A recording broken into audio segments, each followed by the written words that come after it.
Hello, I'm Kamal Santamaria. This is Counting the Cost on Al Jazeera, your weekly look at the world of business and finance. This week, food, drought, and picking winners in the business. I'm John Hendren in Indiana, where it's harvest time, and a low corn crop means high prices around the globe. And it means a rethink for food businesses too. We asked one of the world's biggest agricultural traders about offsetting drought, high prices, and the speculators. Also, why Argentina's stopping people from getting their hands on dollars and how it's making gold more popular. And breakout nations, forget what you think you know about the BRICS and listen to this man, because you may be backing the wrong country. Hello everyone. If the prices at your local supermarket have been putting the squeeze on your budget lately, you are not alone. 2012 has in fact seen the third global food price spike in 4 years. A lot of reasons for that, but the big one is the weather. Farmers in the American Midwest are really feeling it as they face the worst drought conditions in decades. But even where it's not hot and dry, the effect is felt. And that is our angle this week, the localised issues with the global implications. John Hendren sets the scene for us from Indiana. A global harvest of scarcity begins here. In many places we have half a crop, and I would certainly consider myself lucky to have half a crop when I know personally several people who have zero crop. The soil-parching drought that swept the American Midwest hasn't stopped fifth-generation farmer Doug Morehouse from reaping his corn. There's just a lot less of it. It's by far the worst I've ever experienced. In a situation where you spend a large percent of your income on food, it is going to be absolutely devastating. August and September rains eased the drought for other crops, but for corn it was too late. Sweltering temperatures and dry weather came as the crop was pollinating, so many corn stalks never produced corn. That set off a chain reaction. Prices, which nearly doubled from 2006 to 2011, doubled again in the past year. That's driving up the price of corn products. Ranchers who feed corn to their cattle are selling off or slaughtering their herds early. The effects span the globe. Well, sure, the United States is a major exporter of food, and we're the #1 exporter in the world of corn. So at both the commodity level and the retail level, this is going to impact prices globally. Lower yields at harvest time in fields like this mean higher prices for everything from beef to soft drinks to fuel, from Indiana to India. Like other farmers, Doug Morehouse worries that fewer cattle will mean fewer customers for corn feed, that soft drink makers and others will decide corn is too expensive and replace it. But he remains philosophical. Fortunately, I have faith and a lot of prayer and the ability to accept what God has laid at our doorstep has been very helpful to me. For this year anyway, what the rest of the world finds at its doorstep and on its grocery shelves is less plentiful and more expensive. Now, I know that sympathy for big business is often short in supply too, but they do really form part of the story as well. Take, for instance, Cargill, the biggest food and agriculture company in the US, privately owned, but if it were public, it would be inside the top 15 companies in America by revenue. It's already taken an 82% hit in profits last quarter because of currency fluctuations and the Eurozone crisis. And then next quarter, it'll start to feel a drought effect along with other food providers. Still plenty of cash around, of course, but not a lot of control over the elements which dictate the flow of cash. Well, I'm pleased to say we've got the Vice Chairman of Cargill joining us today. Paul Conway's in the seat in Minneapolis, and we thank you for your time. You know, you say you don't live by quarters in your business, but put the next quarter, the next 3 months into the frame, and you've got to start factoring in this very extreme drought. Yeah, the US drought is quite extraordinary. It's the worst in over 50 years, and we sat around the first week of June, first week of our fiscal year, and thought how low would prices go, because at that stage we were expecting a very large crop, both in corn in the US and soybeans, which were needed to replenish stocks which had never really recovered after 2010. And then we hit this extraordinary period both of heat and lack of moisture, and in 60 days the situation was completely transformed. And you had prices close to $8 a bushel. It's making life tough for the producers of animal feed, of which we're a major player. So you really have to bring your know-how and your technology your ability to help customers move to different ingredients. It will make life tough for some of our food ingredient processing businesses. So it's a very mixed picture, but the fact is we've started the harvest now. There will be plenty of grain available for the next 6 months. The real impact will start happening at the end of this crop season. And yeah, we absolutely need to have a great South American harvest in Feb, March, April. So can you prepare yourself in any way? You know, obviously, unless you can predict the future, you don't know if a mega drought like this is going to come along. However, tell me about the precautions that you take. You've got to do something, I guess, to offset all of this, don't you? Well, one of the things that we do, we tend not to plan our strategy on the basis of knowing what the future will hold.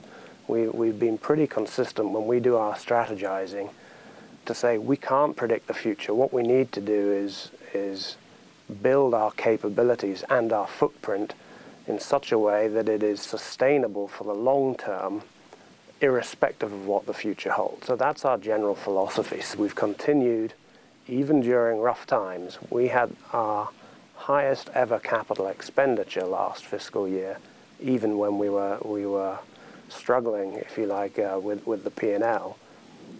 So we continue to invest in good times and in bad. And the third key element is we continue to invest in our people.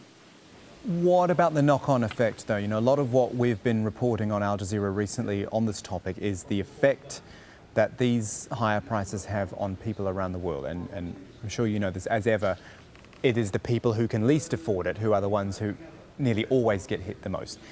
Is there a solution for that, a long-term solution to start dealing with spikes in food prices like we see, or just, as it may be now, generally higher food prices?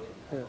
I think we've taken the view, and I've expressed publicly, that in the Western world at least, for the last 40 years, you've seen food prices decreasing as a percentage of household income.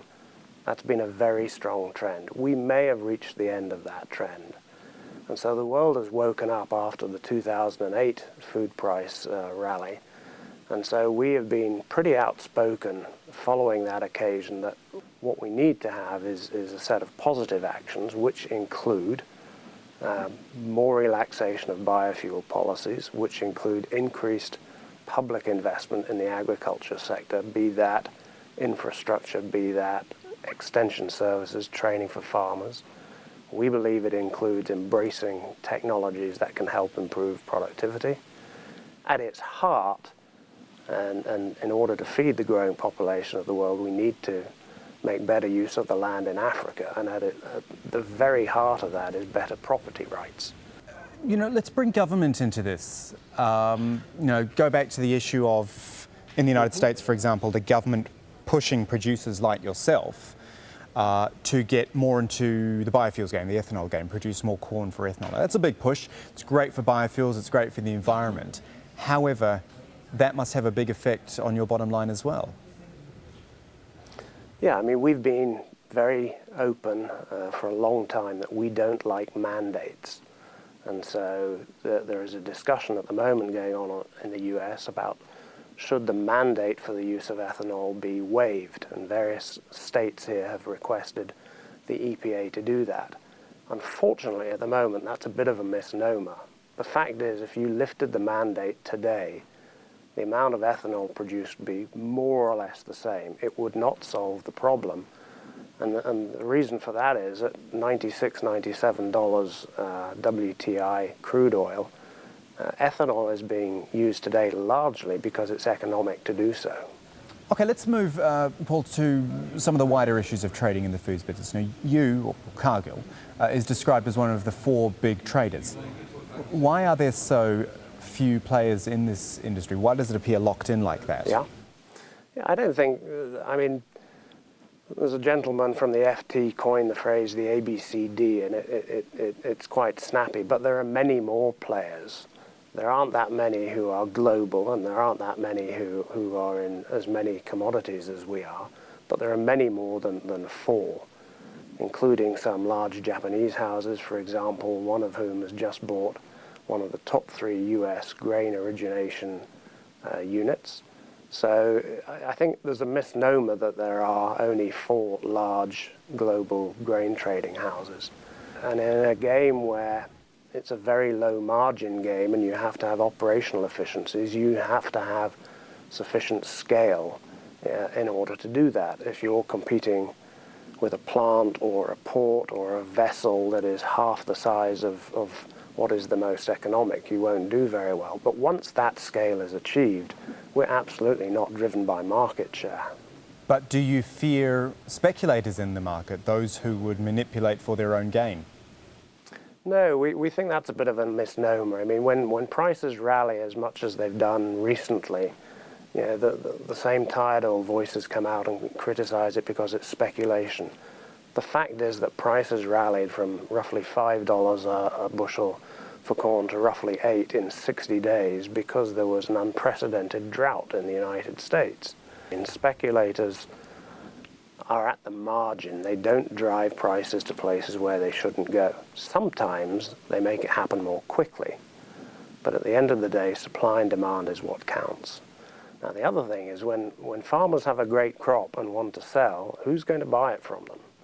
Because consumers don't always want to buy there. So the formation of futures markets were invented for that purpose originally 400 years ago in Japan. And speculators have always been a part of that, and they're a very easy scapegoat to blame for price moves. And particularly in this occasion, it's absolutely clear that it was this extraordinary drought and the impact on crops that has caused the price move. All right, that is Paul Clemene, the Vice Chair of the US Food and Agribusiness Cargill, joining us on Counting the Cost. Paul, thank you so much for your time. You're welcome. Thanks a lot. We've got a couple of stories from Latin America for you now. First, Mexico, where the mining sector is undergoing a bit of a change. Mining used to be pretty much exclusively the domain of men. But times change, and now at Pensaquito, the largest open pit mine in the country, women make up 10% of the workforce. This from Rachel Levin. Working around the clock in Mexico's biggest open pit gold mine. 12-hour shifts for 14 days in a row make mining here one of the most physically tough jobs around. And a profession in Mexico that 35-year-old Anela Freire thought was completely off limits to her. It was really hard because at first I didn't think I could do it. It was a tough change, but in time I fell in love with this monster. Her monster is a 3-story high truck used to haul tons of gravel. Superstition is a big reason women were excluded from mining for generations. Mexico has always been a mining country, and for centuries people believed that women were bad luck. So much so that if women got close to a mine, the minerals would disappear. But after a huge percentage of the male population migrated north in search of better paying jobs, mining companies began recruiting women. It's a growing trend in Mexico. Nearly 10% of the employees at the mine are women, and Sergio Robles hopes their numbers will increase. Women are really responsible. They arrive on time and their safety records are much better than men. Breaking barriers hasn't always been easy, though, especially for Gloria Martinez, a single mother who lives at the mine and only gets to see her daughter once a month. At first, I heard a lot of sexist comments, even from other female co-workers who are not very supportive. But little by little, people started to accept me in my job. But despite the challenges, both physical and cultural, Anela says she's proud of her work. It's really exciting and satisfying because it's not an easy job. And she hopes to continue driving her monster for years to come. And now Argentina, where, and you may or may not know this, there is a restriction on buying up US dollars. Basically, whatever US currency is in the country, the government wants put to use for essential imports, so it actually assists the greater economy. And so with those restrictions, your everyday Argentine is turning to other sources of savings, namely gold. Teresa Bo has more on that from Buenos Aires. Silvia Facinelli has been selling more gold jewelry than ever. Government restrictions have banned Argentines from buying US dollars. So these days, they're turning to gold to protect their savings from inflation. We are selling a lot more gold than before. Things are so expensive in the country that it's cheaper to buy a small piece of gold than a toy, a pair of shoes, or clothing. Argentines have been banned from saving in US dollars since May, and they can only buy foreign currency to travel. The reasons behind the measure is that the government needs to keep US dollars in its own coffers. The government took an emergency measure to prevent capital flight and to pay off debt. The problem is that this wouldn't be the first time that a temporary measure becomes permanent. The problem is that economic restrictions force people into the black market. The Bank of the City of Buenos Aires has seen a 700% increase in gold purchases in the last months. The bank offers loans and takes jewelry and gold deposits in exchange. The gold that people are buying comes from melting this type of jewelry that you can see here, so they can pay for it in the local currency and not in US dollars. People from the bank have told us that they will have to find alternative ways to buy gold to meet the increasing demand. For the time being, the bank was forced to implement some restrictions. Initially, we had to limit the amount to 500 grams per day per person. Then we had to lower that to 100 grams. What we want to prevent is people or companies from buying large quantities of gold. We want to protect the small buyer. Many Argentines feel insecure about the country's economy after decades of boom and bust economic cycles. The dollar has historically been a refuge, but with dollars in short supply, now gold has become the best option to keep savings safe. Now finally this week, breakout nation. Sounds a bit more exciting than developing or emerging, but we're essentially talking the same thing here. If you missed the rise of the BRICS or the civets or the Next 11, all those terms to describe the next big place to bet on, though, you may yet want to hold on to your money. At least that's what our next guest thinks. He wrote this book. It's called Breakout Nations. It challenges a lot of the conventions about, the next big thing. In fact, he did that a couple of years ago too, a cover story on Newsweek International called India's Fatal Flaw, where he took aim at cronyism, corruption. He was shot down by India's political elite, only to be proved right. As a series of scandals came to light, things like the rigged sales of wireless spectrum and coal mines and shoddy construction of facilities for the Commonwealth Games. And I'm delighted to say we've got the author of Breakout Nations joining us from Toronto this week. It is Reshaping Sharma. Nice to have you with us. Can I just start with India, in fact, seeing as we mentioned the Newsweek article you wrote? India's seen as such a big potential growth source, and yet there were some big pitfalls, and I guess you could say, you were proved right there. Yeah, I think that in India what really happened was that they took their growth for granted, which is that this extraordinary boom in India from 2003 till virtually 2010, they sort of mistook it for being a completely domestic boom. Whereas my point at that point in time was that this is a global emerging market boom. Every single emerging market in the world is accelerating as far as its trend growth is concerned. And the same thing happened in India. But they mistook it for really being a completely domestic boom based on their own special factors. And I think some of the top leadership ignored some of the fault lines that were emerging in the economy. And like the Newsweek cover that you referred to from a couple of years ago, I spoke about how one of the fault lines was the rise of crony capitalism in India. And I think that that's something which was not sort of taken into account. And now what we're seeing in India is like a middle-class activism against such crony capitalism, which is having the perverse effect of paralyzing policy making. So tell me then about how you come to these conclusions, not just for India, but for all these new markets that you look at, the way that you sort of pick apart a nation and decide what you think its future is going to be. From reading the book, it seems to be based on, unusual indicators, the number of billionaires and hotel costs. Tell us. Yeah, sure. I've been investing in these markets now for nearly 2 decades. And my typical style is that I spend a week in any emerging market every month, or if it's a small one, I'll spend in a cluster of those markets. I take a week out to be on the road. I find there's nothing like being on the ground in those markets, meeting a whole host of local characters, from the top politicians to the CEOs to just local investors, to get a sense of in which direction the country is headed. And in the book, I come up with these rules of the road, roughly about 10 of them, in terms of figuring out whether a country is doing well or it's sort of regressing. So one of those is something called a billionaires index.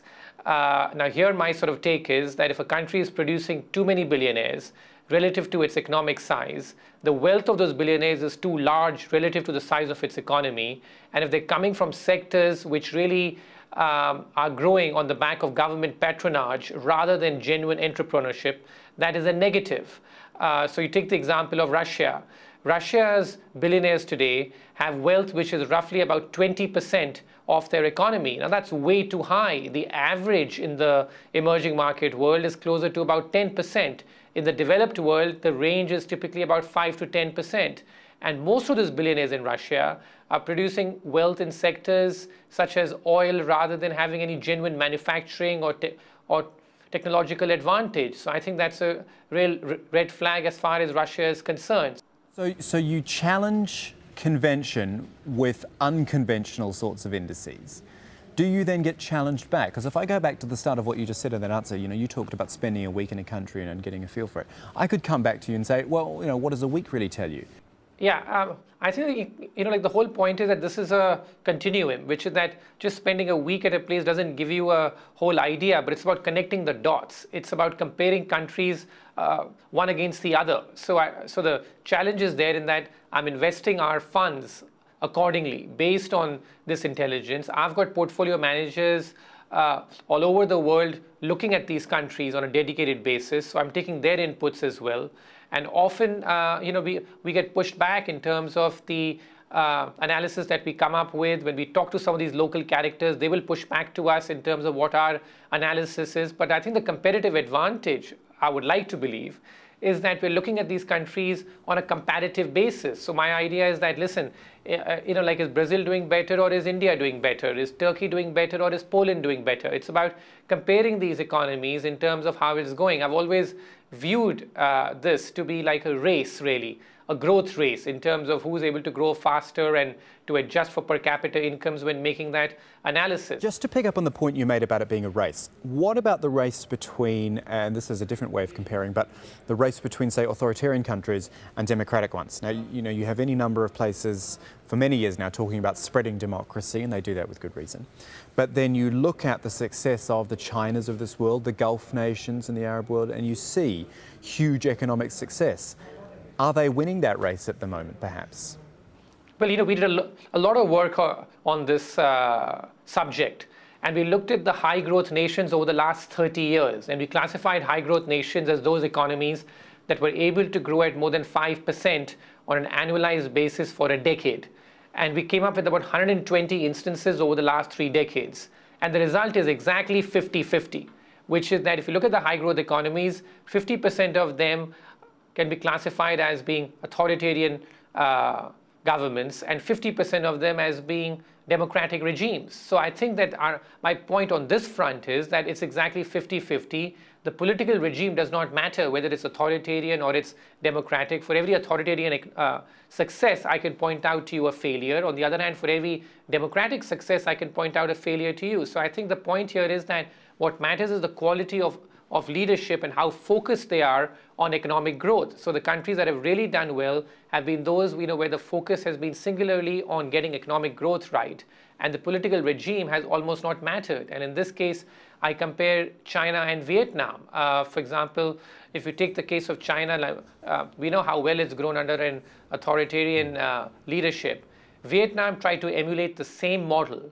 But over the past few years, the Vietnamese economy has been stumbling very badly because the quality of economic leadership in Vietnam has just not been as good. So many people thought Vietnam is going to be the next China, but it's not playing itself out that way because the decisions that the Vietnam top leadership has been making are not turning out to be that conducive for its economy. So it's enjoyed a massive credit boom, but beneath that credit boom, there's very little that's going on, and the country has become quite uncompetitive.